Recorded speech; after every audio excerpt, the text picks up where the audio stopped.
Welcome to mega debate. నా పేరు Rahim. AP రాజకీయాల్లో ఇప్పుడు చాలా గమ్మత్తైన విషయం ఏంటంటే ఈ క్రెడిట్ వార్ అనేది నెక్స్ట్ లెవెల్కు చేరుకుంది. ఏ చిన్న అభివృద్ధి జరిగినా, ఏ కొత్త పరిశ్రమ వచ్చినా అది మా వల్లే వచ్చిందని ఒకరు, లేదా ఆ పునాది మా హయాంలోనే పడిందని మరొకరు, ఇలా అధికార ప్రతిపక్షాల మధ్య అయితే మాటల యుద్ధం అయితే తీవ్ర స్థాయికి చేరిందని చెప్పుకోవాలి. ఎందుకంటే మా హయాంలో జరిగిందంటే మా హయాంలో జరిగింది అనేటువంటి విషయాన్ని ఇప్పుడు తాజాగా జరుగుతున్న యుద్ధం రెండు పార్టీల మధ్య. తాజాగా అనకాపల్లి జిల్లాలో భారీ పెట్టుబడితో ఏర్పాటు కానున్నటువంటి ఆర్సెల్ఆర్ మెటల్ స్టీల్ ప్లాంట్ అయితే పాలిటిక్స్లో హాట్ టాపిక్గా మారింది. సీఎం చంద్రబాబు నాయుడు శంకుస్థాపన చేసిన ఈ ప్రాజెక్టు ఉత్తరాంధ్ర తలరాతను మారుస్తుందని కూటమి ప్రభుత్వం చెబుతుంటే 2022 దావోస్ పర్యటనలోనే జగన్మోహన్ రెడ్డి ఆదిత్య మిట్టల్తో చర్చలు జరిపి ఈ ప్రాజెక్టును ఖరారు చేశారని వైసీపీ వాదిస్తుంది. అసలు ఈ ప్రాజెక్టు వెనుక ఉన్న అసలు కథ ఏంటి? ఒప్పందాలు ఎప్పుడు జరిగాయి? శంకుస్థాపన క్రెడిట్ ఎవరికి దక్కుతుంది? అభివృద్ధిలో భాగస్వామ్యం ముఖ్యం, కానీ ఈ ఘనత కోసం కోట్లాట ఎవరి కోసం? ఇదే నేటి మన డిబేట్ సంబంధించినటువంటి విషయం. అయితే ఈ విషయంలో చంద్రబాబు ఏమన్నారు, దానికి సంబంధించిన విషయంలో, ఆర్సెల్ఆర్ మెటల్ సంబంధించిన విషయంలో దానికి జగన్మోహన్ రెడ్డి ఏం కౌంటర్ ఇచ్చారు అనేది ముందు ఒకసారి మనం బయట చూసి తర్వాత మనం డిబేట్ స్టార్ట్ చేస్తాం. ముందు డిబేట్ ప్లే, దానికి సంబంధించిన బయట ప్లే చేయండి.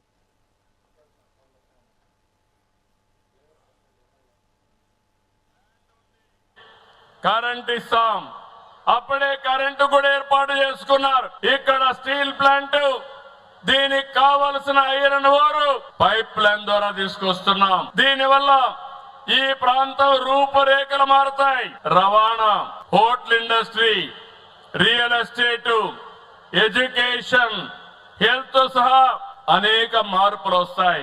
మళ్ళీ హామీ ఇస్తున్నా, ఎప్పుడు కూడా పాయకరావుపేట నియోజకవర్గం కూటమి ప్రభుత్వానికి కంచు కోట. ఎప్పుడు ఆదరించారు, ఆదరిస్తూనే ఉన్నారు.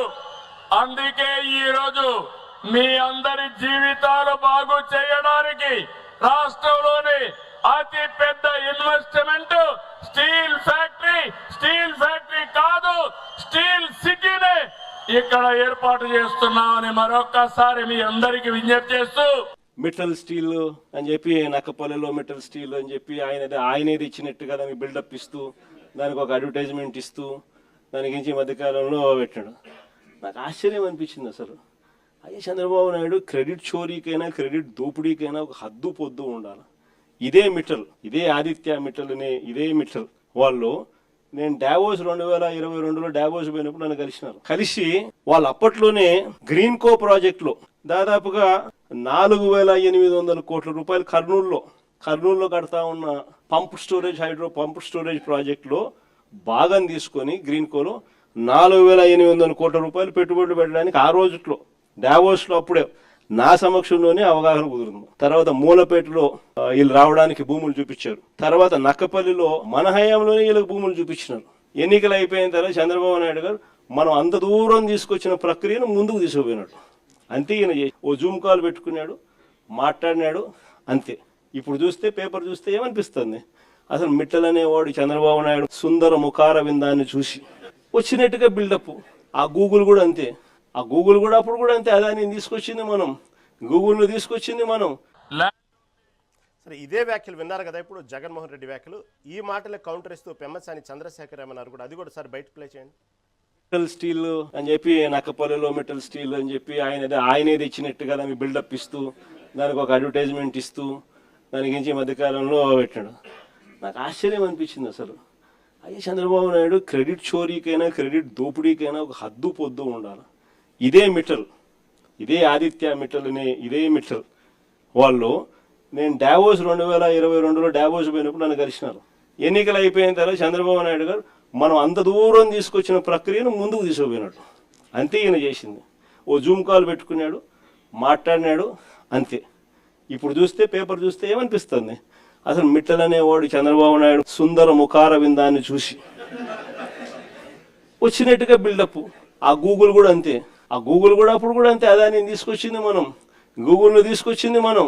జగన్మోహన్ రెడ్డి గారికి ఇదే చెప్తా ఉన్నాం, మీకు ఉంటే రాష్ట్రం మీద అభిప్రాయం ఏదన్నా ఉంటే రాజకీయాలు మాట్లాడండి, సబ్జెక్ట్ మాట్లాడండి, అంతేగత వ్యక్తిగతంగా ఏది పడితే అది మాట్లాడితే మేము కూడా మాట్లాడవచ్చు. ఫిజికల్ గా బాడీ షేమింగ్ కానీ ఇవన్నీ కూడా ఆ చంద్రబాబు గారి మొహమే తెలుగు జాతి ఈ రోజు ప్రపంచంలో తలెత్తుకునే విధంగా చేసింది జగన్మోహన్ రెడ్డి గారు. మైండ్ సెట్ గురించి మీరు మాట్లాడతారు. ఎవరిది మైండ్ సెట్ ప్రాబ్లం అని నేను ముందే చెప్పా. ప్రజావేదికను కూల్చిన మైండ్ సెట్టా, లేకపోతే పాస్ పుస్తకాలపై బొమ్మేసుకున్నది మైండ్ సెట్టా? ఎవరిది మైండ్ సెట్? మాస్కులు అడిగిన పాపానికి ఒక వ్యక్తిని సైకోగా చిత్రీకరించి చంపింది మైండ్ సెట్. ఎవరిది మైండ్ సెట్ అని అడుగుతాను. ఇట్లా 100 మాట్లాడగలం. కాబట్టి మీరు సబ్జెక్ట్ మాట్లాడండి, రాజకీయంగా వ్యతిరేకించండి, కానీ మా నాయకుల్ని కించపరిస్తే మేము కూడా నేను బాడీ షేమింగ్ చేయాలంటే ఒకే ఒక్క మాటతో నిన్ను చంపేయగలను. కానీ నాకు సంస్కారం అడ్డుంది కాబట్టి నేను నిన్ను మాట్లాడనని చెప్పి తెలియజేసుకుంటూ మెటల్ స్టీల్ రైట్, విన్నారు కదా. ఇదే అంశాల మీద మనతో పాటు ఈరోజు డిబేట్లో డిస్కస్ చేయడానికి సిద్ధంగా ఉన్నారు వైసీపీ అధికార ప్రతినిధి రెగడి లక్ష్మణ్ గారు, అదేవిధంగా టీడీపీ అధికార ప్రతినిధి కంచల విజయభాస్కర్ గారు ఉన్నారు, మరియు ప్రముఖ రాజకీయ విశ్లేషకులు మన్యం కోటేశ్వర గారు మనతో పాటు ఉన్నారు. ముందుగా మనం కోటేశ్వర గారి దగ్గరికి వెళ్దాం. కోటేశ్వర గారు, విన్నారు కదా, సహజంగా ఎవరున్నా అధికారంలో ఉంటే వాళ్ళు బాధ్యతగా వాళ్ళ హయాంలో ఎన్నో పెట్టుబడిదారులను ఆహ్వానించడం జరుగుతూ ఉన్నది. మనం చూస్తున్నాం, ఫలానా ముఖ్యమంత్రి అనేం లేదు, ఎవరి హయాంలో వాళ్ళు సంబంధించినటువంటి ఏదైతే పెట్టుబడిదారులను ఆహ్వానించడం కానివ్వండి, శంకుస్థాపనలు, ప్రారంభోత్సవాలు, ఇవన్నీ మనం చూస్తూ ఉంటాం.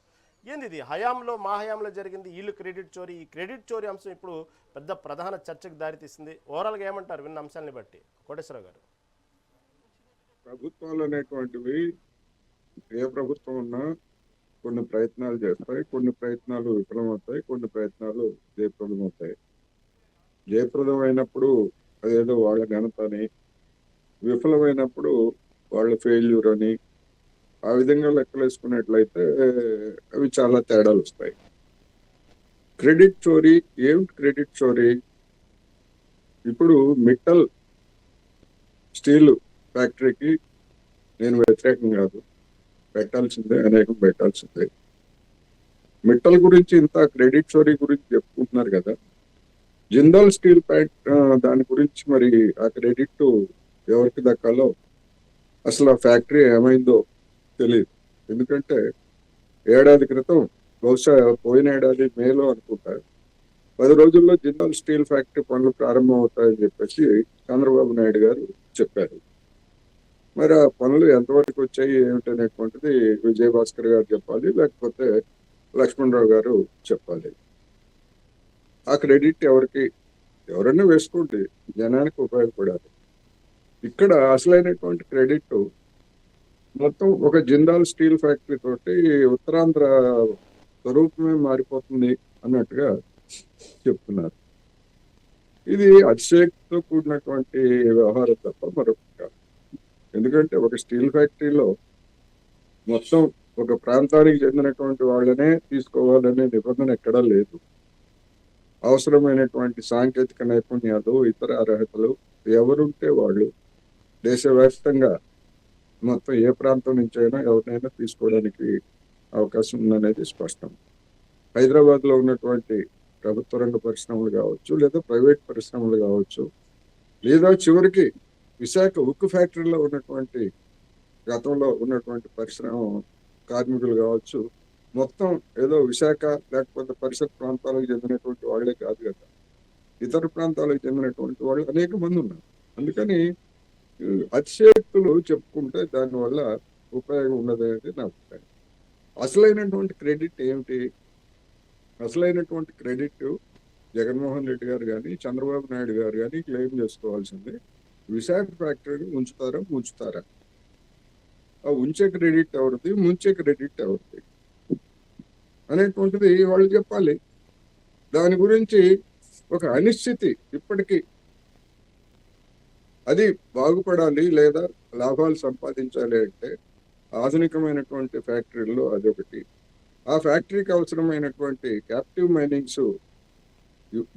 మైన్స్ ఇవ్వాలనేటువంటిది ఎప్పటి నుంచో ఉన్నటువంటి డిమాండ్. అక్కడికి ఉన్న కార్మికులు కూడా కోరుతున్నారు. లేదా షెయిల్లో విలీనం చేసి, ఎందుకంటే దానికి మైన్స్ ఉన్నాయి కనుక షెయిల్లో విలీనం చేసి తద్వారా తక్కువ ధరలకు ఐరన్ ఓర్ని సరఫరా చేస్తే అది గిట్టుబాటు అవుతుంది, పోటీ చేస్తుంది అనేటువంటి అభిప్రాయాలు చెప్తున్నారు. దాని గురించి ఎవరు చెప్పరు.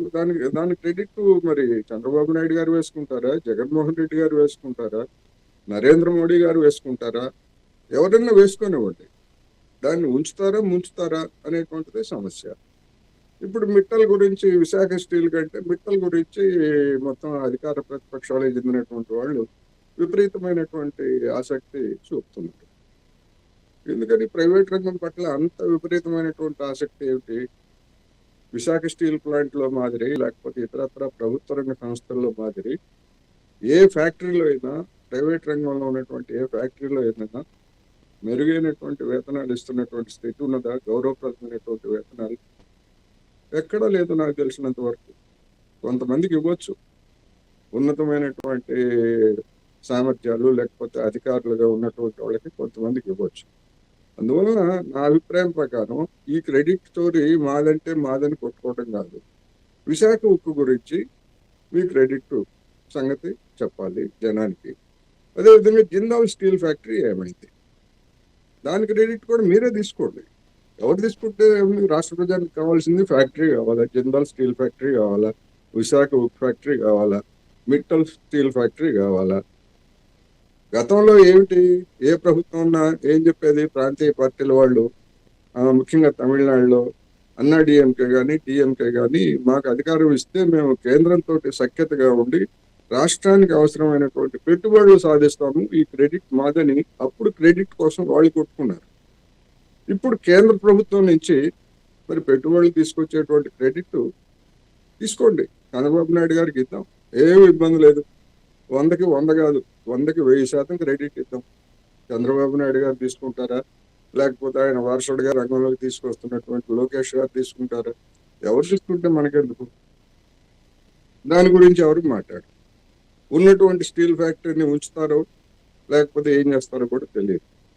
ఒక వర్షన్ ఏమిటి, జిందాల్ ఫ్యాక్టరీని ఇక్కడ పెట్టి తర్వాత వరుస క్రమంలో ఆ విశాఖ స్టీల్ ఫ్యాక్టరీ దానికి ఉన్నటువంటి విలువైనటువంటి భూములు వాటన్నిటిని కూడా ఈ స్టీల్ ఫ్యాక్టరీకి బదలాయిస్తారు అనేటువంటిది జరుగుతున్నటువంటి ప్రచారం. దాని గురించి అయినా ఒక స్పష్టత ఇవ్వాలి కదా. ఆ క్రెడిట్ తీసుకోండి, ఆ స్పష్టత ఇచ్చేటువంటి క్రెడిట్ తీసుకోండి అనేది నా అభిప్రాయం.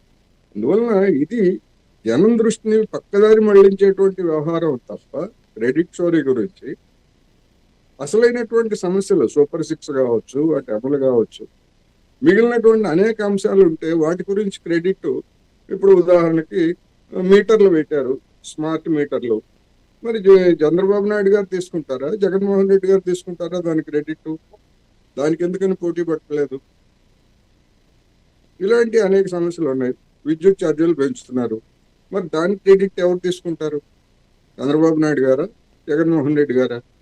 వాటి గురించి కూడా మాట్లాడితే సమగ్రత ఉంటుంది, నిజాయితీ ఉంటుంది. లేనప్పుడు ఒక ఫ్యాక్టరీ పెట్టినందుకో లేకపోతే ఇంకో దానికి చేసినందుకో క్రెడిట్ మాదంటే వీళ్ళు ఏమన్నా వీళ్ళ జేబుల నుంచి పెడుతున్నారా? గతంలో మరి అనేక మెమరాండమ్ ఆఫ్ అండర్స్టాండింగ్స్ జరిగాయి. చంద్రబాబు నాయుడు గారు మొదటి హయాంలో దాదాపు 20 లక్షలు కోట్లు వస్తాయని చెప్పారు.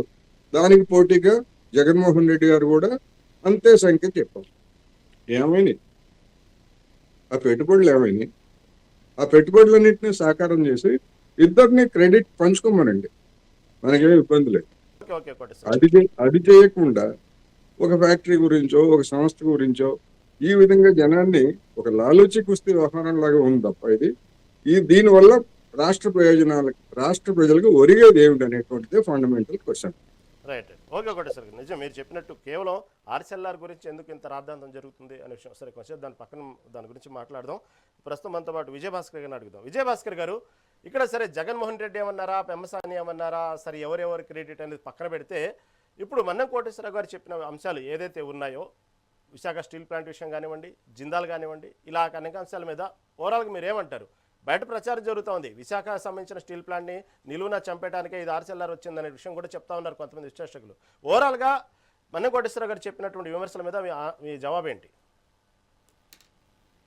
ఇప్పుడు విశాఖ స్టీల్ ప్లాంట్కి ఇప్పుడు మేము 21 మాసాల క్రితం అధికారంలోకి వచ్చిన తర్వాత కేంద్ర ప్రభుత్వంతో చర్చలు జరిపి 11,000 పైచిలుకు కోట్లు మంజూరు చేయించడం జరిగింది. విశాఖ స్టీల్ ప్లాంట్ అక్కడ రెండో బ్లాస్ట్ ఫర్నేస్ పనిచేయకుండా ఉంటే దాన్ని ఓపెన్ చేయించడం జరిగింది. ఆ ఫర్నేస్ ఇప్పుడు రన్నింగ్ లో ఉంది, సెకండ్ బ్లాస్ట్ ఫర్నేస్.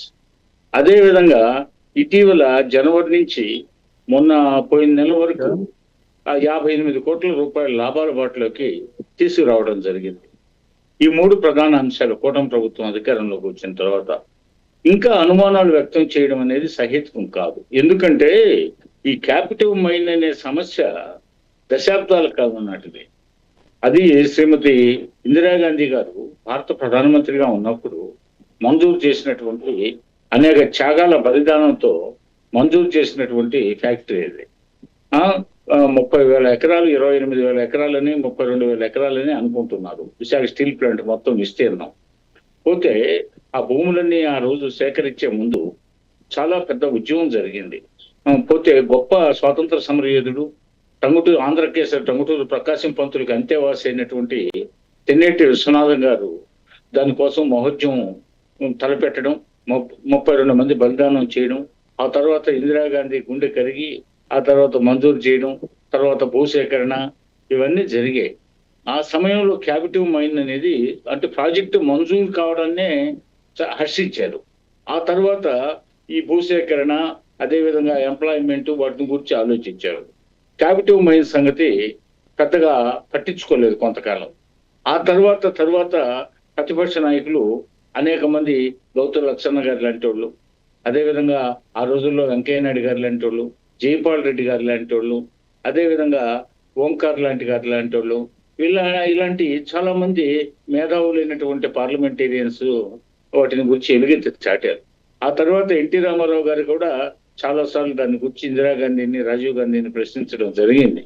అయితే ఎప్పటికప్పుడు మా తెలుగుదేశం ప్రభుత్వం అధికారంలో ఉన్నప్పుడు కానీ, ఎన్డీఏ ద్వారా భాగస్వామ్య పక్షంగా ఉన్నప్పుడు కానీ దాని గురించి ప్రయత్నాలనేవి వదలకుండా పట్టువదలని విక్రమార్కుడిలాగా క్యాపిటివ్ మైన్ అనేది వస్తే ఆ సందేహంగా తీరిపోతే జనాలు ప్రశాంతంగా ఉంటారు, కార్మికులు ప్రశాంతంగా ఉంటారు, పోతే ఒక భద్రత చేకూరుతుంది, ఒక భరోసా లభిస్తుందనే ఉద్దేశంతో మా కూటమి ప్రభుత్వం మరి కేంద్రంలో పెద్దలకి నచ్చజెప్పే ప్రయత్నాలు జరుగుతున్నాయి. పోతే మా పార్లమెంట్ సభ్యులు నిరంతరం అదే పనిలో ఉన్నారు. అదేవిధంగా కేంద్రంలో ఉండే సహాయ మంత్రి, అదేవిధంగా పెమ్మసాని చంద్రశేఖర్ గారు అయితేమి, వర్మ గారు అయితేమి, వీళ్ళిద్దరూ అదే పనిలో ఉన్నారు.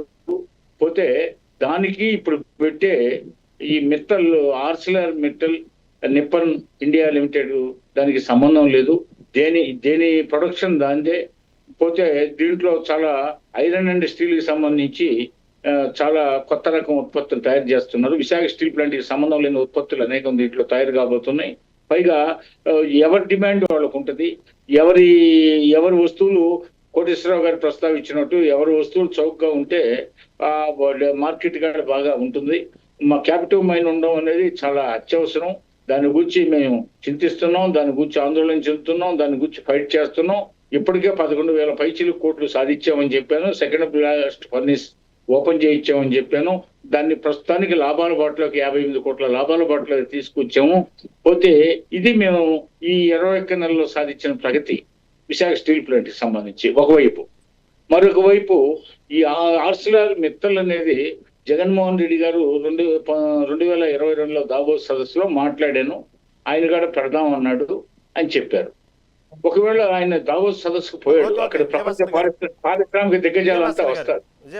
మళ్ళీ మీ దగ్గరకు వస్తానండి, చాలా సమయం ఉందండి, మళ్ళీ వస్తాను. ఓకే వస్తాను. లక్ష్మణ్ గారు ఏదైతే దీనికి సంబంధించిన ఆర్సిఎల్ఆర్ సంబంధించిన మిట్టల్ స్టీల్ ఫ్యాక్టరీ ఉందో 2022లోనే దావోస్లో నా సమక్షంలోనే నా స్వహస్తాలతోనే అప్పుడు మాట్లాడాము అంటున్నటువంటి జగన్మోహన్ రెడ్డి మళ్ళీ 2022లోనే ఎందుకు మీరు శంకుస్థాపన చేయలేకపోయారు?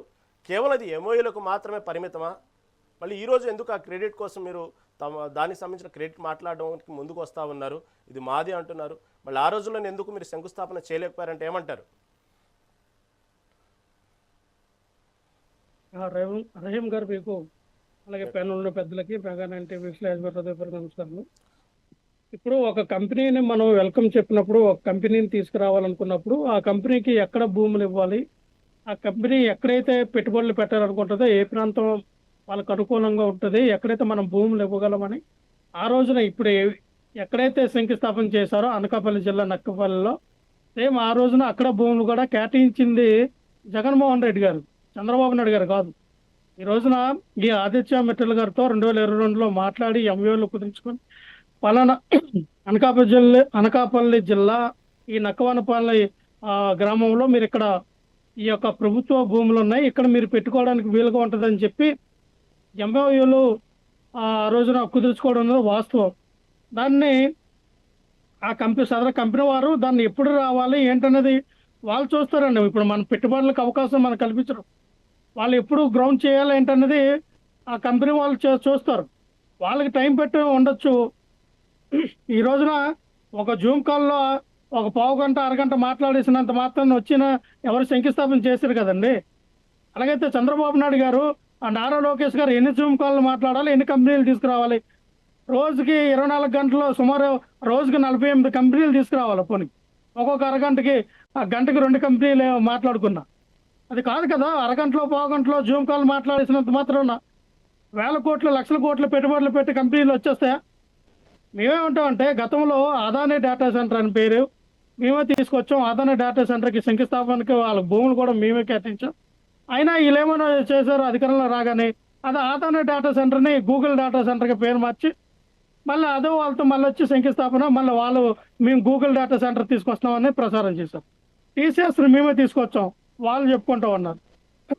అలాగే విశాఖపట్నం వేదికగా అనేక ఐటీ కంపెనీల్ని మేము తీసుకొచ్చి వాళ్ళు గ్రౌండ్ చేశారు. ఇప్పుడు ఆల్రెడీ చాలా మందికి ఉద్యోగాలు ఇచ్చే నడుస్తూనే ఉన్నాయి. ఇవన్నీ కూడా క్రెడిట్ స్టోరీ.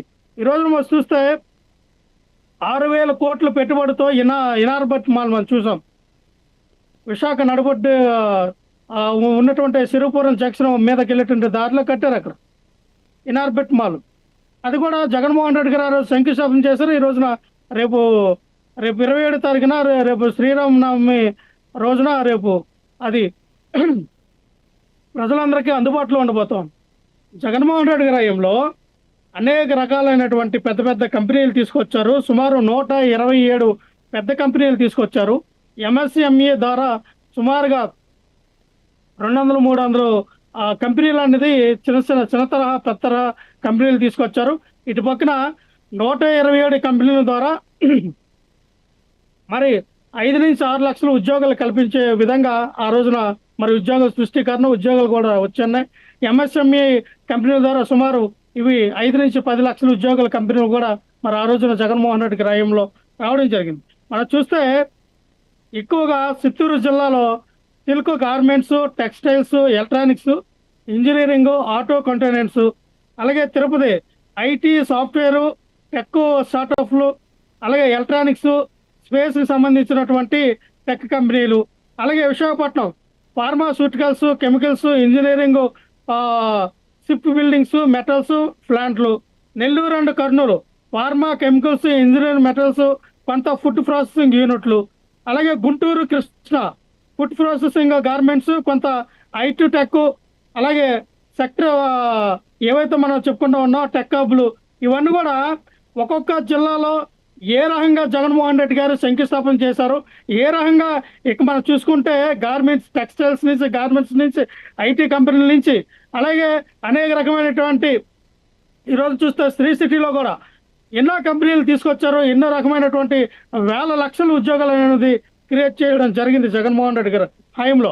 ఇదో మనం చూస్తే వెంటనే జగన్మోహన్ రెడ్డి గారు వచ్చిన ఈ 2019-24 మధ్య ఇటువంటి ఇన్ని కంపెనీలు తీసుకొస్తే అన్నిట్లు కూడా క్రెడిట్ షేర్ చేయడం మేమే తీసుకొచ్చాం, మేము ఇంకా 5-6 లక్షల ఉద్యోగాలు ఇచ్చేసామన్నారు. సరే మీరు ఇచ్చిన 5-6 లక్షల ఉద్యోగాలు ఏ జిల్లాలు ఇచ్చారు, ఏ మండలంలో ఇచ్చారు, ఏ గ్రామంలో ఇచ్చారు, వాళ్ళ ఆధార్ కార్డు ఏంటి, వాళ్ళ పేరేంటి లిస్టు పక్కన పెట్టండి. అయ్యా ఈ గ్రామం నుంచి ఇన్ని ఉద్యోగాలు వచ్చాయి, ఈ జిల్లా నుంచి ఇన్ని ఉద్యోగాలు వచ్చాయి, ఈ నియోజకవర్గం ఈ మండలం నుంచి ఇన్ని వేల ఉద్యోగాలు ఇచ్చామని చెప్పి ఒక లిస్టు ప్రకటించండి. మీరు ఎన్ని కంపెనీలు తీసుకొచ్చారు, ఎన్ని లక్షల ఉద్యోగాలు ఇచ్చారు, ఎన్ని పెట్టుబడి పెట్టారనేది ఏమీ లేదు కదా. 127 కంపెనీలు శంకుస్థాపన చేసి పెట్టుబడులు 75,000 కోట్ల నుంచి 150,000 కోట్ల రూపాయల పెట్టుబడులు మేము గ్రౌండ్ చేయించాం సార్ మా హయాంలో. చంద్రబాబు నాయుడు గారి హయాంలో ఏ కంపెనీ గ్రౌండ్ అయింది, ఏ కంపెనీ పెట్టుబడులు పెట్టి వర్ష లాంటి కంపెనీలు, ఊరి పేరు లేని కంపెనీలకి 99 పైసలకే దాదాపు చేశారు కదా భూములు. ఊరి పేరు లేని కంపెనీలన్నీ కూడా 99 పైసలకి ఇచ్చే పరిస్థితి కనబడుతోంది కదా. లక్ష్మణ్ గారు ఒక మాట లైన్లో ఉండండి. విజయభాస్కర్ గారు, మీరు చూస్తే గతంలో వైసీపీ హయాంలో ఎన్నో కంపెనీలు పెట్టుబడిదారులను భయభ్రాంతులకు గురిచేస్తే పారిపోయారు. మేము వెళ్ళి ఆ సింగపూర్ ఇంకో దేశం వెళ్ళి కాళ్ళ వేళ్ళపడి మేము హామీ ఉంటామని చెప్పి వాళ్ళకైతే సెక్యూర్ కలిగించి వాళ్ళకు జరిగిన నష్టాన్ని కూడా మేమే దానికి సంబంధించిన విషయంలో మేమే దాన్ని కవర్ చేస్తామని బతిలాడి ఇప్పుడు తీసుకొస్తున్నాం. ఆ విధంగా పెట్టుబడిదారులు భయభ్రాంతులకు గురి చేసి పంపించేశారు, వేరే దేశాలు పంపించేశారు, రాష్ట్రాన్ని సర్వనాశనం చేశారని మీరు చెప్తున్నారు. ఇటు పక్క చూస్తే లక్ష్మణ్ విన్నారా, 2014 నుంచి 19 వరకు ఎన్ని కంపెనీలు తీసుకొచ్చారో వైసీపీ చెప్తా ఉంది. ఏమంటారు? అది కాదు, 127 కంపెనీల్లో ఏ కంపెనీ గోడలు కట్టారు, ఏ కంపెనీలో యంత్ర పరికరాలు బిగించారు, ఏ కంపెనీలో ప్రొడక్షన్ స్టార్ట్ చేశారు, ఏ కంపెనీల నుంచి ప్రొడక్షన్ డెలివరీ అయింది, ఆ డెలివరీ అయిన ప్రొడక్షన్ ఎక్కడెక్కడ మార్కెట్ జరుగుతుందో ఆ వివరాలు బయట పెట్టమని నేను అడుగుతున్నా. అదేవిధంగా 300 ఎంఎస్ఎంఈ కంపెనీలు కూడా పెట్టామని చెప్తున్నారు. వాటి ఆధారాలు కూడా బయట పెట్టమని చెప్తున్నాను. వాటి వల్ల మొత్తం రాష్ట్ర ప్రభుత్వానికి వస్తున్న రెవెన్యూ ఎంతో, లేకపోతే వాటి వల్ల వస్తున్న విదేశీ మార్గద్రవ్యం ఎంతో కూడా వాళ్ళు బయట పెడితే మేము నమ్ముతాము. అదేవిధంగా మేము కొత్తగా నూతనంగా ఎన్నికయ్యి అధికారంలోకి ఇప్పుడు వచ్చిన తర్వాత మేము అభివృద్ధిని దృష్టిలో పెట్టుకొని, పారిశ్రామిక ప్రగతిని దృష్టిలో పెట్టుకొని, రాష్ట్ర ఆదాయాన్ని దృష్టిలో పెట్టుకొని, నిరుద్యోగ సమస్య నివారణని దృష్టిలో పెట్టుకొని, గతంలో మా నవ్యాంధ్ర 5 సంవత్సరాలు మేము పరిపాలించినప్పుడు మేము చేసిన ప్రతిపాదనలు, మేము కుదుర్చుకున్న ఎంఓఈలు మేము తీసుకొచ్చి వాళ్ళు ఆ భూమి మీద ల్యాండ్ అయ్యారో లేదో వాళ్ళందరినీ బెదిరించి అదిరించి మాకు కమిషన్లు ఇస్తారా లేదా, లేకపోతే మాకు ఉపయోగం ఏంటి, లేకపోతే మాకు వచ్చే క్విట్ ప్రోకో ఏంటి, మాకు భాగస్వామ్యం పెడతారా లేదా, కమిషన్లు ఇస్తారా లేదా అని చెప్పి అదరగొట్టిన సందర్భాలు మనం విన్నాం. పోతే ఇది జగమంతా ఇరిగేది సత్యం. దానికే అది ప్రధానమైన వాళ్ళ ఓటమిలో ప్రధానమైన కారణాల్లో 25-30% అది ఒక భాగం. అంటే వాళ్ళు అనేక కారణాలతో ఓటమి చెందారు, ఘోర పరాజయం చెందారు. అందులో ఇది ఒక 20-25% భాగం ఉంది. ఈ పారిశ్రామిక ప్రగతిని అడ్డుకున్నారు, ఈ కమిషన్ల కోసం బెదిరించారు, అదిరించారు. చంద్రబాబు నాయుడు ఎంతో కష్టపడి విదేశీయులతో మాట్లాడి, స్వదేశీయులతో మాట్లాడి, రాష్ట్రంలో ఉండే కొంతమంది ఇండస్ట్రియలిస్ట్ తో మాట్లాడి ఈ ఏర్పాట్లన్నీ చేసి వీటన్నిటిని ఒక కొలిక్కి తెచ్చి గ్రౌండ్ కాబోయేటప్పటికి వీళ్ళంతా అధికారంలోకి వచ్చి ఈ విధంగా చేశారని చెప్పే మనస్తాపం వాళ్ళ ఓటమికి ప్రధాన కారణంగా నేను చెప్తున్నాను. అదేవిధంగా వాళ్ళు చేసిన ఏమన్నా ఉంటే 127 కంపెనీలు చూపించాలి, మాకు ఇప్పుడు ఫోటోలు తీసి చూపించాలా. బ్రహ్మాండంగా వాళ్ళ ఎన్ని నిర్మాణం పూర్తయిన భవనాలు కానీ, ప్రహరీ గోడలు కానీ, ఆ గేట్లు కానీ, ఆ స్టాఫ్ కానీ, ఆ ఒక్కొక్క కంపెనీలు ఎంతమంది స్టాఫ్ పనిచేస్తున్నారనే కానీ, ఆ ప్రొడక్షన్ ఏంటి, ఆ ప్రొడక్షన్ డెలివరీ ఏంటి, లేనిది డెలివరీ అయితే మార్కెటింగ్ ఏది, మార్కెటింగ్ అయితే ఎక్కడ విక్రయిస్తున్నారు, ఎక్కడికి ఎక్స్పోర్ట్ చేస్తున్నారు, ఎంత విదేశీ మార్గద్రవ్యం, ఎంత స్వదేశీ మార్కెటింగ్, ఇవన్నీ తెలియజేయాలి కదా. చెప్పుకుంటే ఎలా సరిపోతుంది? పోతే ఇప్పుడు మేము క్రెడిట్ చోరీ చేయాల్సినంత ఆవశ్యకత లేదు. పెట్టుబడులు సాధించడంలో కేంద్ర ప్రభుత్వం చెప్పింది. మా ప్రధానమంత్రి సాక్షాత్తు మోడీకి సవాలు విసరమనండి. మీ చంద్రబాబు నాయుడు ఈ విధంగా చెప్తున్నాడు, ఎన్డీఏ భాగస్వామిగా ప్రధాన భాగస్వామి చంద్రబాబు నాయుడు, మరి నిజమా కాదని చెప్పి మోడీని అడగమండి. మోడీ నిన్నగా మొన్నగడ ఆదివారం రోజు ఆయన రేడియో ప్రసంగంలో కూడా చెప్పాడు, 20% పైగా విదేశీ పెట్టుబడులంతా చంద్రబాబు నాయుడు గారే ఆంధ్రప్రదేశ్కి తీసుకెళ్లి ఆంధ్రప్రదేశ్ ని పారిశ్రామిక ప్రగతి సాధించడానికి కంకణబద్ధుడై ఉన్నాడని చెప్పేసి. అంటే సాక్షాత్తు మోడీ గారు అబద్ధం చెప్తాడా ఆ విషయంలో? అంటే ఉన్నది ఉన్నట్టు చెప్తున్నాడు. రాజకీయాలు ఎప్పటికప్పుడు మారిపోతూ ఉంటాయి. రాజకీయాలు కాదు ఇక్కడ కావాల్సింది, ఎవరి హయాంలో ఎలా ప్రతిపాదనలు పెట్టారు, ఏటికి ప్రయారిటీస్ ఇచ్చారు, ఆ ప్రయారిటీస్ ఇచ్చినట్లు ఏటిని సాధించారు, ఏ గ్రౌండ్ అయినాయి, ఏ ప్రొడక్షన్ లో ఉన్నాయి, ఏ మార్కెటింగ్ లో ఉన్నాయి, ఏ విదేశీ స్వదేశీ నిల్వలు సంపాదించుకుంటున్నాయి అనేది పరీక్షలు తీసుకుంటారు. ఓకే విజయభాస్కర్, కోటేశ్వర గారు విన్నారు కదా. ఒక పక్క చూస్తే వీళ్ళేమో అసలు కేవలం బటన్లో నొక్కటంతోనే 5 సంవత్సరాలు సరిపెట్టారు, కానీ ఎక్కడ అభివృద్ధికి నోచుకోలేదు. రాష్ట్రం అభివృద్ధి చేద్దాము, పెట్టుబడి పెడదాం అనుకున్నటువంటి వచ్చినటువంటి పారిశ్రామికవేత్తలనేమో వాళ్ళకి చేయాల్సినట్టు కమిషన్ల రూపంలో కానివ్వండి, ఇక రకరకాలకు సంబంధించిన విషయంలో భయభ్రాంతులకు గురి చేసి రాష్ట్రంలో పెట్టుబడులు పెట్టకుండా తరిమేసినటువంటి అనేకం ఉన్నాయి, అనేక సాక్ష్యాలు ఉన్నాయంటూ పదే టీడీపీ చెప్తున్నమాట. దాంట్లో కొన్ని మన దేశంలోనే చూసుకుంటే, మన ప్రాంతాల్లో చూసుకుంటే అమర్ రాజా కానివ్వండి, ఇలాంటి రకరకాల. తర్వాత మనం విన్నాం కియా మోటార్స్ సంబంధించిన విషయంలో కూడా వాళ్ళకి ఏ విధంగా గతంలో ఒక రకమైనటువంటి అభద్రతాభావాన్ని కలగజేశారనే విషయం కూడా అప్పట్లో మనం విన్నాం. ఒక పక్క వెళ్ళి చూస్తే లక్ష్మణ్ గారు చెప్పడం చూస్తే ఒకసారి లిస్ట్ చూసాం కదా, ఇందా విన్నది మొత్తం దాదాపుగా 140 కంపెనీల పైన మనం చేశాము అంటున్నారు. ఈ విధంగా చూస్తే ఎవరు దీనికి సంబంధించినటువంటి విషయంలో ఇటు ఇప్పుడు టీడీపీ చూస్తేనే ఓన్లీ జూమ్ కాల్లోనే పరిశ్రమ పెట్టుబడిదారులు తీసుకొచ్చి కంపెనీలు పెడుతున్నారు స్వయంగా లోకేష్ అన్నారు. ఓవరాల్గా చూసుకుంటే ఎవరి హయాంలో నిజంగానే ఇవన్నీ కూడా భయభ్రాంతుల గురించి పెట్టుబడిదారులు వెళ్ళారా, వీళ్ళు తీసుకొస్తున్నారా, నిజంగానే జూమ్ కాల్లో మాట్లాడినంత ఫాస్ట్గా పనులు అవుతున్నాయా, ఎవరెవరు దీని భాగస్వామ్యంలో పెట్టుబడిదారులను ఎవరు భయభ్రాంతులు గురి చేసిన మాట వాస్తవేనా, వీళ్ళెళ్ళి బతిలాడుతున్న మాట వాస్తవేనా, తీసుకొచ్చిన మాట వాస్తవం ఏమంటారు కోటేశ్వర గారు? ఇదంతా ఒక మైండ్ గేమ్ అనేది నా అభిప్రాయం. ఎందుకంటే అధికారిక లెక్కలను చూసినప్పుడు 2014, 2019 మధ్య ఆంధ్రప్రదేశ్లో ఏర్పాటు చేసినటువంటి సంస్థలు కావచ్చు, పరిశ్రమలు కావచ్చు, అదేవిధంగా జగన్మోహన్ రెడ్డి గారి హయాంలో ఏర్పాటు చేసినటువంటి పరిశ్రమలు కావచ్చు, సంస్థలు కావచ్చు, నేను మెమరాండమ్ ఆఫ్ అండర్స్టాండింగ్స్ జోలికి వెళ్ళలేదు. అఫీషియల్గా ఉన్నటువంటి డేటా నేను కావాలంటే ఎవరికైనా పంపిస్తాను. అఫీషియల్గా ఉన్నటువంటి డేటా ప్రకారం ఇద్దరి హయాంలో కూడా దాదాపు ఈక్వల్గానే కంపెనీలు ఏర్పాటు చేసినటువంటి కంపెనీలు అనేటువంటి ఇక బెదిరించారు, లంచాలు తీసుకున్నారు, పోగొట్టారు అని చెప్పేసి చెప్తున్నారు. నేనేమంటున్నానంటే ఇదే నరేంద్ర మోడీ గారి ఏలుబడిలో 2014 నుంచి 2021 వరకు ఉన్న సమాచారం ప్రకారం 2783 విదేశీ కంపెనీలు మన దేశం నుంచి వెళ్ళిపోయాయి, లేదా ఇక్కడ ఉన్నటువంటి యాక్టివిటీస్ అన్నిటి కూడా క్లోజ్ చేసుకున్నాయి. ఎందుకు క్లోజ్ చేసుకున్నాయి?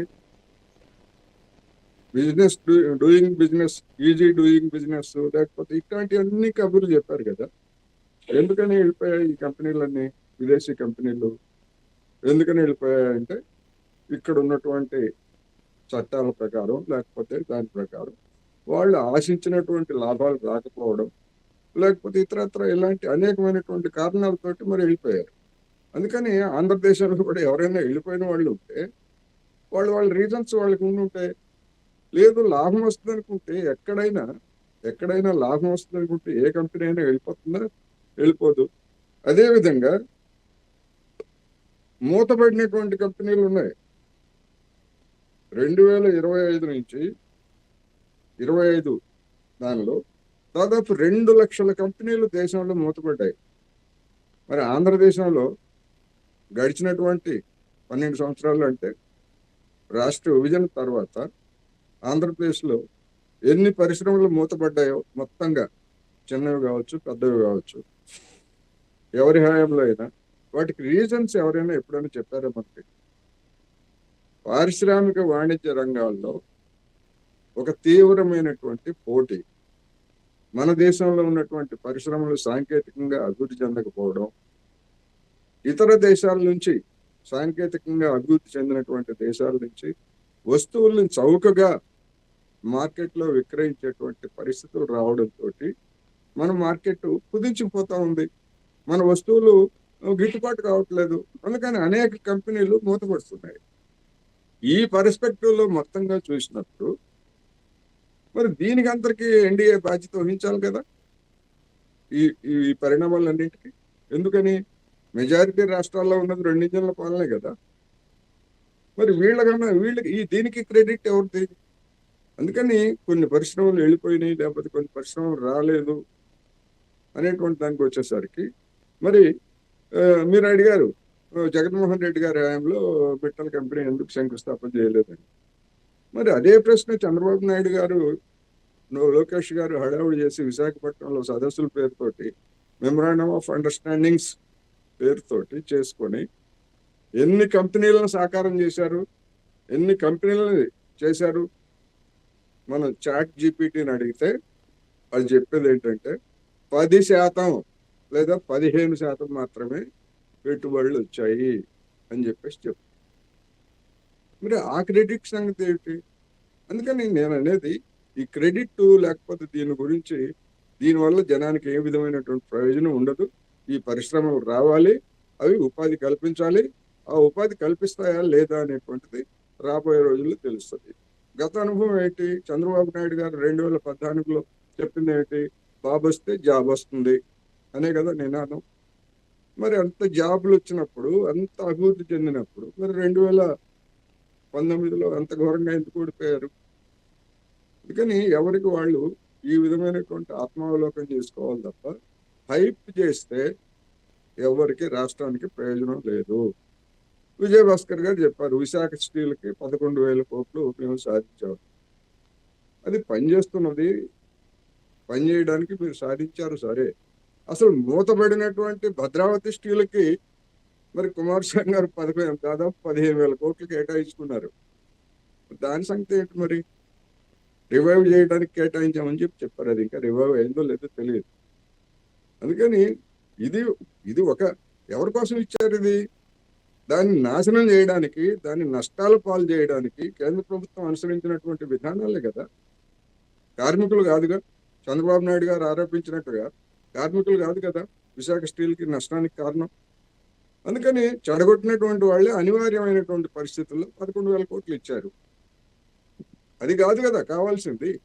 మీరే చెప్పారుగా, క్యాప్టివ్ మైన్స్ కోసం మేము ప్రయత్నం చేస్తున్నాం.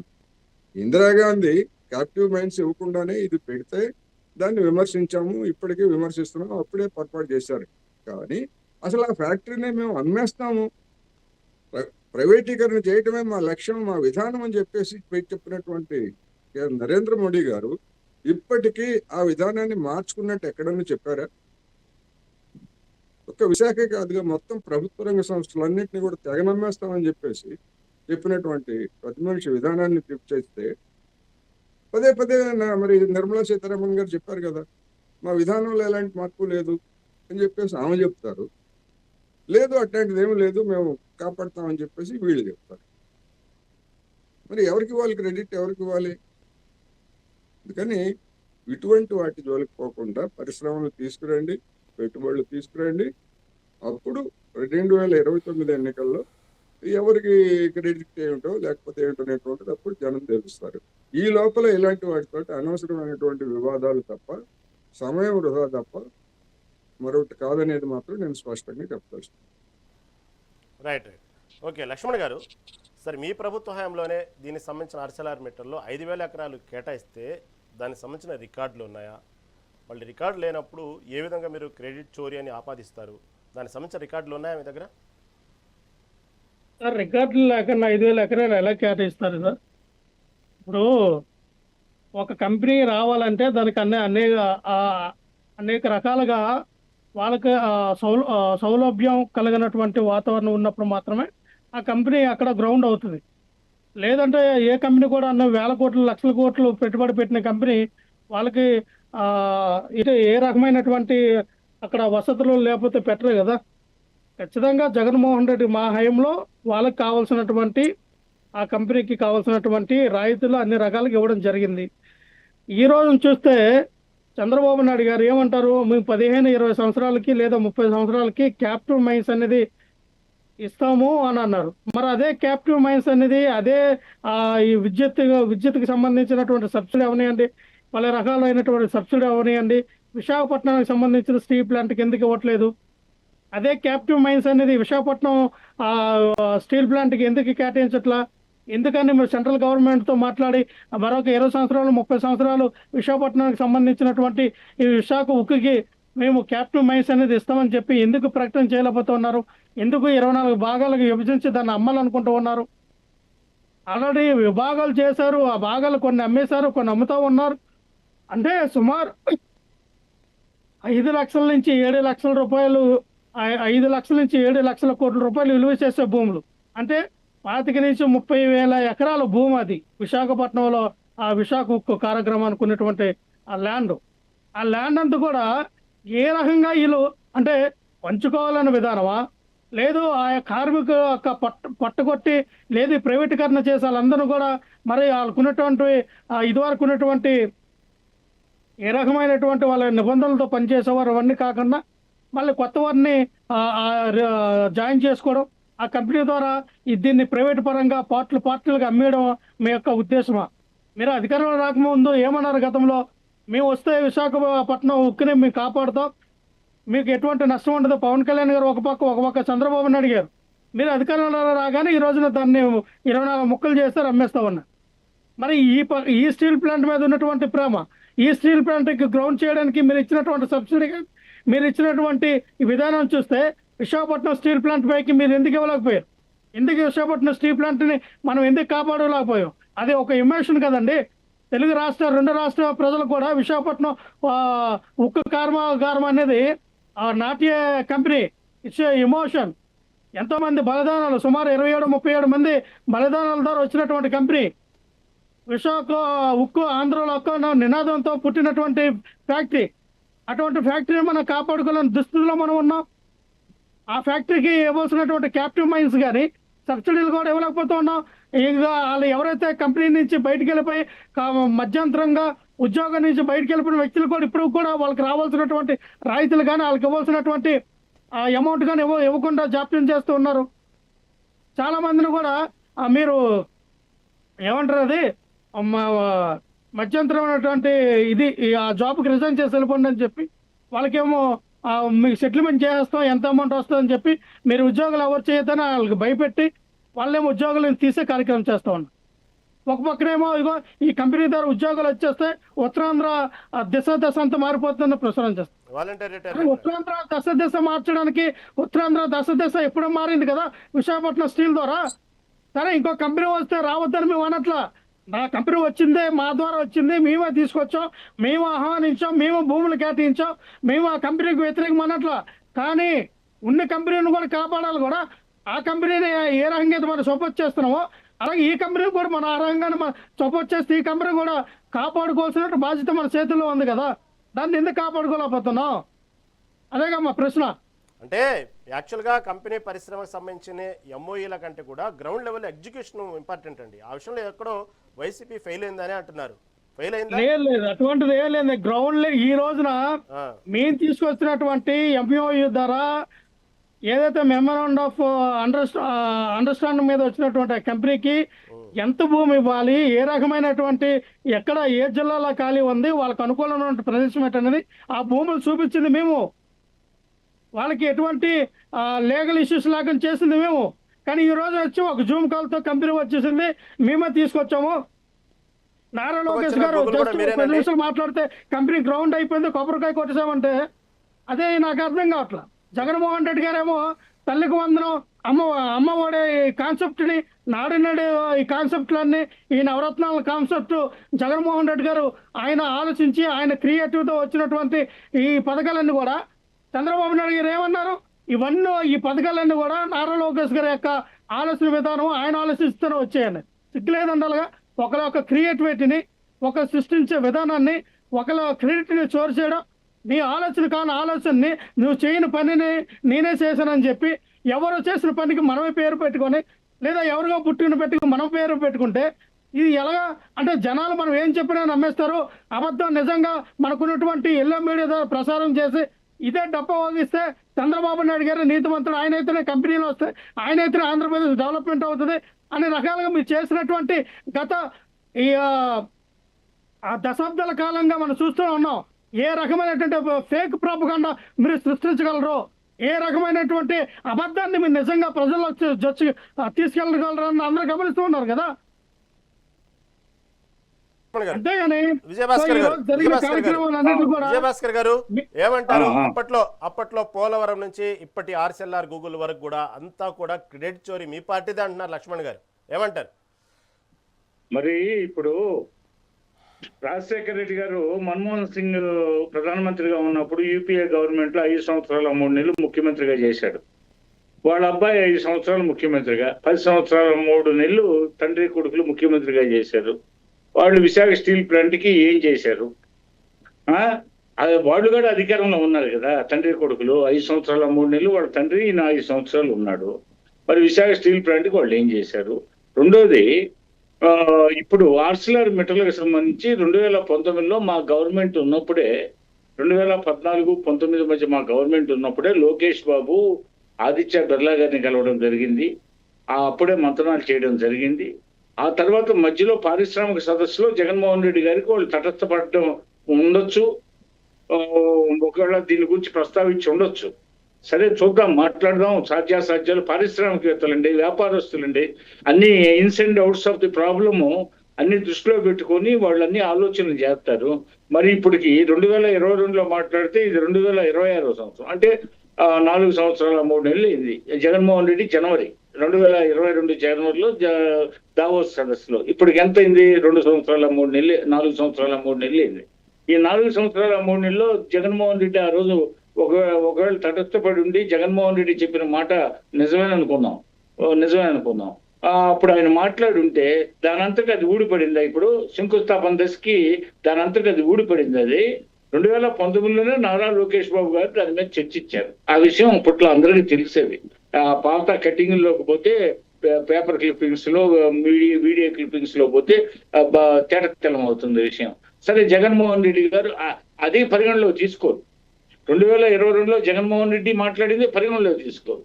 సో వాళ్ళని తీసుకొచ్చి సాధ్యాసాధ్యాలన్నీ వాళ్ళతో మాట్లాడి, ఇక్కడికి రాకముందు ఫౌండేషన్ స్టోన్ వేయకముందు వాళ్ళతో మాట్లాడి చర్చించి, అనేక దఫాలు చర్చించి, లాస్ట్ లో ఫైనల్ గా వాళ్ళు అప్రూవల్ ఇచ్చింది. ఇప్పుడు జూమ్ కాల్ లో మాట్లాడినప్పుడు జూమ్ కాల్ చేయండి అంటే అప్పుడు ఫైనల్ గా వాళ్ళు అప్రూవల్ ఇచ్చారు. అంతేగాని ఒక అరగంట జూమ్ కాల్ తోనే అయిపోయిందని కాదు. 2019 నుంచి నిరంతర కృషి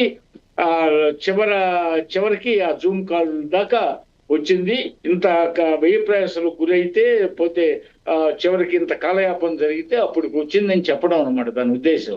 చివరికి శంకుస్థాపన దశ తీసుకొచ్చింది ఎవరు? కూటమి ప్రభుత్వం. అంటే డబుల్ ఇంజన్ సర్కారు. అక్కడ మోడీ మద్దతుగా ఉంది కాబట్టి పోతే త్వరితగతిన సింగిల్ విండో విధానం ద్వారా మొత్తం భూమికి సంబంధించి కానీ, వాటి రిజిస్ట్రేషన్స్ సంబంధించి కానీ, అనుమతులు కానీ, అదేవిధంగా వాటర్ కానీ, ఇన్ఫ్రాస్ట్రక్చర్ విషయంలో కానీ, విద్యుత్ విషయంలో కానీ ప్రభుత్వం ఇచ్చిన భరోసాలు, వీటన్నిటితో వాటి నమ్మకం కలిగి వాళ్ళు ఆ విధంగా అడుగు పెట్టడం, శంకుస్థాపన జరిగింది. విజయభాస్కర్ గారు, అంటే గత ప్రభుత్వం, విజయభాస్కర్ గారు, గత ప్రభుత్వం తెచ్చిన ఏ ఎంఓఈ కూడా మీరు కొనసాగించట్లేదా? మొత్తం ఫ్రెష్ గా మీరు తెచ్చిన పెట్టుబడులేనా కూటమి ప్రభుత్వం? ఒక్క ఎంఓఈ కూడా లేదంటారా గత ప్రభుత్వం సంబంధించిన? ఎంఓఈలన్నీ ఎప్పుడు మురిగిపోతాయండి. ఎప్పుడు మురిగిపోతాయి ఎంఓఈలు. అవి వ్యాపారానికి సంబంధించినవి. అవి శాశ్వతంగా ఉండవండి. అవి వ్యాపారానికి సంబంధించినవి. వాళ్ళు ప్రైవేటు వ్యక్తులండి. ఆ ప్రైవేటు వ్యక్తులు వాళ్ళు ఒక్కోసారి ఎంఓఈలు కుదుర్చుకుంటారు, అన్ని చేస్తారు, లాస్ట్ మినిట్ లో డ్రాప్ అవుతుంటారు. అది వాళ్ళ ఇష్టం. ఎవరు నిర్బంధించలేము, బలవంతం చేయలేము. మన అవసరం, మన రాష్ట్రాన్ని పారిశ్రామికంగా వర్ధిల్లింపు చేయాలనుకుంటున్నాం. పారిశ్రామిక కాంతులతో రాష్ట్రం కళకళలాడాలా, నిరుద్యోగ సమస్య నిర్మూలన కావాలా, నిరుద్యోగుల కళ్ళలో ఆనందాన్ని చూడాలనే ఉద్దేశంతో మనం ప్రయత్నాలు చేస్తాం. సరే, వాళ్ళు వస్తామంటారు. ఒక్కోసారి ఎంఓఈల దాకా వస్తాయి. ఎంఓఈల దాకా వస్తే ప్రభుత్వాలు పతనం అయితే ఇంకో ప్రభుత్వం వచ్చేందుకు వాళ్ళు డ్రాప్ కావచ్చు. రకరకాల కారణాలు ఉంటాయి. పోతే అదే విధంగా కొంతమంది రావచ్చు, ఎంఓఈలు గుర్తించుకున్న వాళ్ళు రావచ్చు. వాళ్ళు వాళ్ళని ఎవరు నిర్బంధించడానికి అవకాశం లేదు. విజయభాస్కర్ గారు, ఓకే, రైట్. లక్ష్మణ్ గారు, టోటల్ ఓవరాల్ విన్నారు కదా. ఎందుకు ఎక్కడ ఆ అపవాదం మూట కట్టుకుంది వైసీపీ 5 ఏళ్లలో? ఎక్కడ కూడా పెట్టుబడిదారుల విషయంలో మాత్రం, దాంతో పాటు అమర్ రాజా విషయంలో కానివ్వండి, కియా విషయంలో కానివ్వండి, ఇలాంటి అనేక సందర్భాలు ఒక్కొక్కటి ఉన్నాయి. ఇవన్నీ ఎందుకు వైసీపీ అపవాదం మూట కట్టుకుంది? కేవలం పథకాలు, సంక్షేమ రహీం గారు, మేము అపవాదం మూట కట్టుకోలేదండి. ఇప్పుడు ఇలా మాట్లాడుతూ ఉన్నారు. కియా ఎవరైతే సవిత గారు మినిస్టర్ గా ఉన్నారో, బీసీ ఎవరి పేరు మినిస్టర్ ఎవరో సవిత గారు ఉన్నారు, ఆవిడ ఇప్పుడు ఏం చేస్తుంది, నాకు ఓటర్ ఇవ్వకపోతే కియాని తరిమేస్తానని చెప్పి ఆల్రెడీ తరిమేయడానికి ప్రయత్నం చేస్తారు. వాళ్ళు ఇబ్బంది పెడుతూ ఉన్నారు. వాళ్ళ అనుసరులు వెళ్ళి మాకు ఓటర్ ఇవ్వకపోతే ఉన్న కోటలు వెళ్ళి అమ్మేస్తాం అంటున్నావు అన్నారు. ఏం చర్యలు తీసుకున్నారు? కియాని బెదిరిస్తుండాలి కదా. అసలు అమర్ రాజు బ్యాటరీ వెళ్ళిపోయిందని చెప్తున్నారు కదా. అదే అమర్ రాజు బ్యాటరీని ఇప్పుడు ఎందుకు ఇలా శంకుస్థాపన చేయించలేకపోయారు? మీ వ్యక్తే కదా, ఆ గల్లా జయదేవ్ అనే వ్యక్తి మీ వ్యక్తి కదా. మీరు అధికారంలోకి వచ్చి 22 నెలల్లో అదే అమర్ రాజా బ్యాటరీని మీరు ఎందుకు ఇక్కడ మరి ఆంధ్రప్రదేశ్ లో ఎందుకని శంకుస్థాపన చేయించలేకపోయారు? ఎందుకు చేయించలేకపోయారండి? మేము ఒకటే చెప్తున్నాం సార్, వీళ్ళు ప్రతిది కూడా అబద్ధం ప్రచారం చేయడం మొదలు పెట్టారు. ఇంకో విషయం ఏంటంటే, చెప్పండి ఏమండి, లులు మాల్ విషయంలో కూడా గతంలో ఇదే విధంగా వైసీపీ లూలు వాళ్ళు ఏం చేస్తారా? డీసీఎం ఉప ముఖ్యమంత్రిగా ఉండడం పట్ల మాట్లాడాడు. వాళ్ళ గొంతమ్మ కోరికలు తీర్చడం కదా. వాళ్ళకి ఇచ్చినటువంటి అండర్స్టాండింగ్ ఏంటి? వాళ్ళకి ఇచ్చినటువంటి ల్యాండ్ ఏంటి? వాళ్ళు చేసినటువంటి విధానం ఏంటి? గతంలో చంద్రబాబు నాయుడు గారు ఇచ్చినటువంటి ఏదైతే మరి అన్యాయంగా అక్రమంగా కేటాయించిన భూమి వాళ్ళు ఎటువంటి పెట్టుబడులు పెట్టలేదు, ఎటువంటి గ్రౌండ్ లేదు. ఎటువంటి కన్స్ట్రక్షన్ జరగకుండా మురగబెడతా ఉన్నారు ల్యాండ్ అని చెప్పి జగన్మోహన్ రెడ్డి గారు మీరు ఎప్పుడు కడతారో ఏంటంటే అడితే వాళ్ళ గొంతెమ్మల కారులు కూడా లేదు ఇలాగైతే మీకు కాదని చెప్పి వాళ్ళు వెళ్ళిపోయారు. మేము తోలింది కాదు. అదే లోలుమాలు ఎంత రకంగా ఏ డిఫిసిట్లో ఉందో అందరికీ తెలిసిందే. ఇదే డీసీఎం మనం మాట్లాడాడు కదా, లూలుమాలో ఏ రకమైన గొంతెమ్మ కోరికలకు మేము ఇదవ్వమని చెప్పి. మేము ఒకటి చెప్తున్నాను సార్, ఈ నిర్ణయాలు ఏమని మాట్లాడారు, 2014-19 నుంచి నారా లోకేష్ గారు మాట్లాడి ఈ యొక్క ఆదిత్య మిట్టల్తో మాట్లాడి ఈ యొక్క దీన్ని తీసుకొచ్చారంటా ఉన్నారు. మరి ఈ 2 సంవత్సరాల్లో స్విట్జర్లాండ్ లో దావోస్కి వెళ్ళి మీరు ఎన్ని కంపెనీలు తీసుకొచ్చారంటే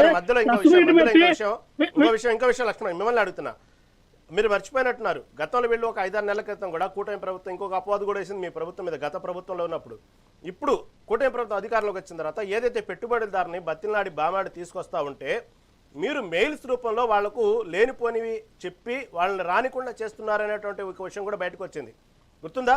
ఆ అపవాదు కూడా వేశారు. వేసారండి. ఇప్పుడు మేము మెయిల్ పెట్టినంత మాత్రాన మేము బెదిరించినంత మాత్రాన కంపెనీలు రావడం మానేస్తాయండి, వ్యాపారస్తులు రావడం మానేస్తారా? మేము మెయిల్ పెడితే వాళ్ళ కంపెనీలు పెట్టడం మానేస్తారా? ఏంటండి ఇది? ఇప్పుడు మా హయాంలో కంపెనీలు పెట్టుబడులు పెట్టారు, మా హయాంలో 127 కంపెనీలు గ్రౌండ్ అయినాయి. చెప్పాను కదా, సుమారు 70,000 కోట్ల నుంచి 150,000 కోట్ల మధ్య పెట్టుబడులు పెట్టారని చెప్పాను. మరి వాళ్ళు ఎవరు భయపడలేదు కదా. మరి ఆ రోజున నారా లోకేష్ గారు, చంద్రబాబు నాయుడు గారు వాళ్ళకి ఉన్నట్టు టీం వాళ్ళు కూడా మెయిల్ పెట్టి ఉండొచ్చు కదా, వాళ్ళేం పెట్టుకుని ఉండరు కదా. మీరు ఆంధ్రప్రదేశ్కి వచ్చి మీరు కంపెనీలు పెట్టండి, పెట్టుబడులు పెట్టండి, జగన్మోహన్ రెడ్డి గారికి పేరు రావాలని చెప్పి వాళ్ళు ఆ రోజు ప్రోత్సహించారు కదా. ఎందుకంటే మొన్న అబద్ధాలు మేమెందుకు మెసేజ్లు పెడతాం, మేమెందుకు మెయిల్ పెడతాం, మేమెందుకు ఆంధ్రప్రదేశ్ రాష్ట్ర అభివృద్ధిని మేమెందుకు కట్టుకుంటాం, వచ్చిన కంపెనీలు మేమెందుకు ఆపుతాం? ఆంధ్రప్రదేశ్ రాష్ట్రం డెవలప్మెంట్ అవ్వాలనేదే కదా మా కోరిక. అది వాట్ ఎవర్ ఎవరు సీఎం అవని నిరుద్యోగులకు ఉద్యోగాలు ఉండాలనే కదా మా తపన, మా పోరాటం దానిపైనే కదా. మేమెందుకు ఆపుతాం, కంపెనీలు ఎందుకు ఆపుతాం? నిరుద్యోగ యువతని కాపాడే దృష్టికి మేము వెళ్తూనే ఉన్నాం కదా. ఒకటే చెప్తూ ఉన్నా అండి, ఆయన దగ్గర ఏమన్నారంటే దావోస్కి వెళ్ళి ఇప్పటికి 4 సార్లు 6 సార్లు వెళ్ళామన్నారు. మీరు దావోస్కి వెళ్ళి ఒక్క కంపెనీ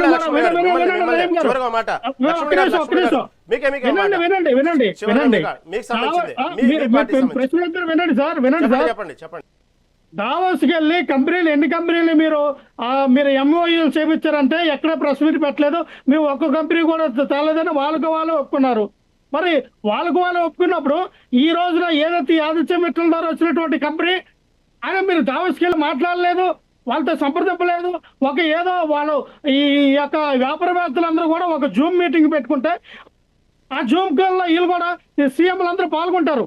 అంటే మా యొక్క రాష్ట్రానికి రండి, మీరు పెట్టుబడులు పెట్టండి అని ఆ యొక్క ఏదైతే కాన్క్లేవ్ మీటింగ్ లో వీళ్ళు పాల్గొన్నంత మాత్రాన వచ్చేసింది మేము తెచ్చేసాం, మేమే తీసుకొచ్చామని మాట్లాడుకుంటే అంత ఆశిస్తున్నదో అండి. వాస్తవంగా చూస్తే అసలు ఈ కంపెనీలు రావటం వెనక ఉన్న ఆంతర్యం ఏంటి, దీంట్లో ఏమాత్రం వాళ్ళకు ఎన్ని సంవత్సరాల అగ్రిమెంట్లు ఇచ్చారు, ఏమాత్రం కమిషన్లు వస్తున్నాయి, దీనికి సంబంధించినటువంటి అసలు వాస్తవమైన ఎంయూలు ఏంటి, నేను అధికారంలోకి వచ్చిన తర్వాత ఒక్కోటి అంతు తెలుస్తాను, జగన్ 2.0 అనటం కూడా ఎంతవరకు కరెక్టు, దీనివల్ల పెట్టుబడిదారులు భయపడే పరిస్థితులు ఉన్నాయి కదా. సరే, దాని గురించి లక్ష్మణ్ గారు మళ్ళీ మీతో మాట్లాడుతున్న సమయం ఉంటే, కోటేశ్వర గారు ఇక్కడ ఒక చిన్న విషయం అబ్జర్వ్ చేస్తే మీరు ఈ క్రెడిట్ చోరీలో భాగంగా ఎవరైతే పెట్టుబడిదారులు రావాల్సిన వాళ్ళు అభద్రతా భావానికి గురికారా? ఎందుకంటే ఫలానా హయాంలో క్రెడిట్ ఉంది కాబట్టి నెక్స్ట్ ఇంకొక ప్రభుత్వం అధికారంలోకి వస్తే దానికి సంబంధించినటువంటి, ఎందుకంటే గతంలో చూసాం, సాక్ష్యాలు ఉన్నాయి. వైసీపీ అధికారంలోకి వచ్చిన తర్వాత ఎంతో మంది కాంట్రాక్టర్ల విషయాలు చూసాం. నవయుగ లాంటి భారీ కాంట్రాక్టర్లే చివరికి ఏమైనా మనం చూసాం. అధికార మార్పిడి జరిగిన తర్వాత ఎటువంటి పరిస్థితులు దారి తీసినా మనం చూసాం. కాబట్టి ఇలాంటి సమయంలో ఇలాంటి క్రెడిట్ తగాదాలు జరుగుతున్నప్పుడు రాష్ట్రంలో పెట్టుబడిదారులు రేపటి రోజున అంటే ఒక పరిశ్రమ రావాలంటే 3 నుంచి మినిమం 5 ఏళ్లు పట్టిద్ది దానికి సంబంధించిన విషయంలో. ఈలోపు గవర్నమెంట్ ఉండొచ్చు, మారొచ్చు. కానీ అలాంటి పరిస్థితులు ఉన్నప్పుడు ఈ విధంగా పెట్టుబడిదారు భయపడే అవకాశం ఉందంటారా లేదంటారా? నేనైతే అనుకోవట్లేదు. ఎందుకంటే పెట్టుబడిదారులు ప్రభుత్వాలని కంట్రోల్ చేస్తారు, వాళ్ళు ఏం భయపడరు. ఇప్పుడు నేను చెప్పదలుచుకుంది ఏంటంటే ప్రభుత్వ రంగ సంస్థలకి ప్రైవేట్ సంస్థలకి సమానంగా చూడాలి. ఇప్పుడు విజయభాస్కర్ గారు అన్నారు విశాఖ ఉక్కు వేరు, మిట్టల్ ఉక్కు వేరు పోటీ పడుతుందని. ఎట్లా పోటీ పడుతుందండి? విశాఖ ఉక్కు మిట్టల్ కంపెనీకి 15 ఏళ్ల పాటు జిఎస్టీ రద్దట, విద్యుత్తు యూనిట్కి ₹1 ఇస్తారట. కిలో లీటర్ వాటర్ని 50 పైసలకే ఇస్తారట. మరి ఈ విధంగా ప్రైవేట్ కంపెనీకి అన్ని రాయితీలు ఇస్తే మరి విశాఖ స్టీల్కి కూడా వాటిని వర్తింపజేయండి. ఇద్దరికి ఈక్వల్గా ఇచ్చి పోటీ పడమనండి. అప్పుడు తెలుస్తుంది విశాఖ స్టీలా లేకపోతే మిట్టల్ ఏది సామర్థ్యం ఉంటుంది అనేటువంటిది. అంటే ఒకడికేమో కాళ్ళు చేతులు కట్టేసి పరిగెత్తరా అని చెప్పేసి చెప్తారు, ఒకరికేమో ఏ చేస్తారు. గతంలో ఉమ్మడి రాష్ట్రంలో ఆర్టీసీని దెబ్బతీయడానికి ఈ ప్రభుత్వాలు, ఏ ప్రభుత్వం అయినా, ఒక ప్రభుత్వం చేస్తే ఇంకో ప్రభుత్వం అయినా దాన్ని మార్చలేదు. 1500 కంపెనీలో 2000 బస్సులో ఉన్నటువంటి కంపెనీలకి ఎక్కువ పన్ను ఎవరికి ఉంటాయండి? ఆర్టీసీలకు ఉంటాయి తప్ప ప్రైవేట్ వాళ్ళకి ఎవరికైనా ఉంటాయా? వాటికేమో ఎక్కువ పన్ను అని చెప్పేసి ఎక్కువ పన్ను వేసి ప్రైవేట్ బస్సులకి తక్కువ పన్ను. అందుకనే కదా ఆంధ్రదేశంలో కావచ్చు, ఇప్పుడు 2 తెలుగు రాష్ట్రాల్లో ప్రైవేట్ సర్వీసులు విపరీతంగా ఎందుకు రంగంలోకి వస్తున్నాయి? వాళ్ళకి లాభసాటిగా ఉంది, ఆర్టీసీకి పన్నులు ఎక్కువ. అందుకని సమానమైనటువంటి అవకాశాలు కల్పిస్తే ప్రభుత్వ రంగ సంస్థలైనా లేకపోతే ఇంకొక సంస్థలైనా ఏ విధంగా పనిచేస్తాయి ఏమిటనేటువంటి చూడాలి. మరి మిట్టల్ కంపెనీకి ఈ విధమైనటువంటి ఇంత భారీ రాయితీలు ఇచ్చిన తర్వాత మరి జగన్మోహన్ రెడ్డి గారు ఇవ్వడానికి సిద్ధపడలేదేమో, అప్పుడు చంద్రబాబు నాయుడు గారు ఇప్పుడు ఇవ్వడానికి సిద్ధపడ్డారేమో. ఇవన్నీ ఎవరు సొమ్మనేది? జిఎస్టీ అయినా లేకపోతే విద్యుత్ అయినా నీళ్ళైనా రాష్ట్ర ప్రజల సొమ్ము అండి. రాష్ట్ర ప్రజల సొమ్ము అప్పనంగా అప్పగిస్తే ఎవడైనా వస్తాడు, ఎందుకు రాడు? అందుకని ఈ కోణాన్ని కూడా చూడాలి. మరి దీనికి ఎవరిది క్రెడిట్? రాష్ట్ర ప్రజలను అప్పనంగా ప్రైవేట్ వాళ్ళకి అప్పగించడానికి ఈ క్రెడిట్ ఎవరిది? చంద్రబాబు నాయుడు గారు తీసుకుంటారా, జగన్మోహన్ రెడ్డి గారు తీసుకుంటారా? మరి ఇట్లాంటివన్నీ అనేకం ఉంటాయి. ఉదాహరణకు గతంలో తీవ్రమైనటువంటి ఆరోపణలకు గురైనటువంటి ఒక విద్యుత్ ట్రాన్స్ఫార్మర్ల కంపెనీని తెలుగుదేశం వాళ్ళు తీవ్రంగా విమర్శించారు, కడప జిల్లా యజమానులు వాళ్ళు. అదే కంపెనీకి మళ్ళా ఇప్పుడు ఉన్నటువంటి ప్రభుత్వం ఎందుకు ఆర్డర్లు ఇస్తా ఉందో మరి చెప్పగలరు ఎవరైనా?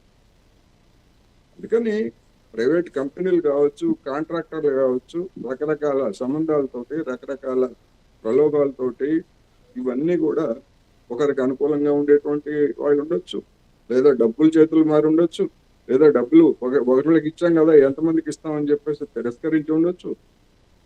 ఇచ్చేటువంటి రాయితీలను బట్టి కూడా ఇవన్నీ ఉంటాయి. ఎవరి సొమ్మది? గూగుల్ సంస్థకి 1,00,000 కోట్లు పెట్టుబడి పెడితే 25,000 కోట్లు రాయితీలు ఇస్తున్నారు. ఎందుకు రాదు? ఎవరైనా వస్తారు. అంత సొమ్ము, ప్రజల సొమ్ము, అల్లుడి సొమ్ము అత్త సొమ్ము అల్లుడి దానం చేసినట్టుగా ప్రజల సొమ్ము ఈ విధంగా ఇస్తూ ఉంటే ఉద్యోగాలు వస్తే రావని నేను అంటలా. కానీ పక్కనే ఉన్నటువంటి ఒక స్టీల్ ఫ్యాక్టరీకి ఏమో ఏం రాయితీలు ఇవ్వరు, కొత్తగా పెట్టేటువంటి స్టీల్ ఫ్యాక్టరీకి ఏమో ఈ విధమైనటువంటి రాయితీలు ఇస్తే అది ఎట్లా బతుకుతుంది? అది బతకడానికి వెళ్తుందేనా? 11,000 కోట్లు ఇచ్చామంటున్నారు. 11,000 కోట్లు కాదు. What about this? ఈ రాయితీల సంగతి ఏంటి? దానికి ఇస్తారా లేదా అది చెప్పాలి. రైట్. ఓకేనండి. ఓకే కోటేశ్వర గారు, చర్చలో పాల్గొన్నందుకు లక్ష్మణ్ గారికి, అదేవిధంగా విజయభాస్కర్ గారికి, కోటేశ్వర గారికి ధన్యవాదాలు తెలియజేస్తూ, ఏదైనప్పుడు కూడా ఇప్పుడు ఆంధ్రప్రదేశ్ రాష్ట్రంలో నడుస్తున్నటువంటి ఏదైతే క్రెడిట్ వార్ అనేది మాత్రం ప్రస్తుతం నడుస్తూ ఉంది ఏపీ రాజకీయాల్లో. దీని మీద విమర్శలు ప్రతి విమర్శలు చేసుకుంటున్నారు. ఏదేమైనప్పుడు కూడా ఎవరు ఇప్పుడు మొదలుపెట్టినా ఆంధ్రప్రదేశ్ రాష్ట్రానికి రావాలన్నటువంటి పరిశ్రమలు కానివ్వండి, పారిశ్రామికవేత్తలు కానివ్వండి, వచ్చే విషయంలో మాత్రం వాళ్లకు ఎటువంటి భయభ్రాంతులకు గురి కాకుండా రావాలనేదే ప్రథమ లక్ష్యం. కాబట్టి ఆంధ్రప్రదేశ్ అభివృద్ధి దిశగా పయనించాలి, కానీ ఈ క్రెడిట్ చోరీ విషయంలో మాత్రం భయభ్రాంతులకు గురి చేయదు. పెట్టుబడిదారులని ఆహ్వానించండి. సాధారణంగా అక్కడ యువత యొక్క ఉద్యోగాలను పెంపొందించే విధంగా ఇటు ప్రతిపక్షం కానీ అధికార పార్టీ కానీ ముందుకు వెళ్లాలని సాగుతూ ఇది ఈనాటి మెగా నైన్ డిబేట్. చూస్తూనే ఉండండి మెగా నైన్ టీవీ.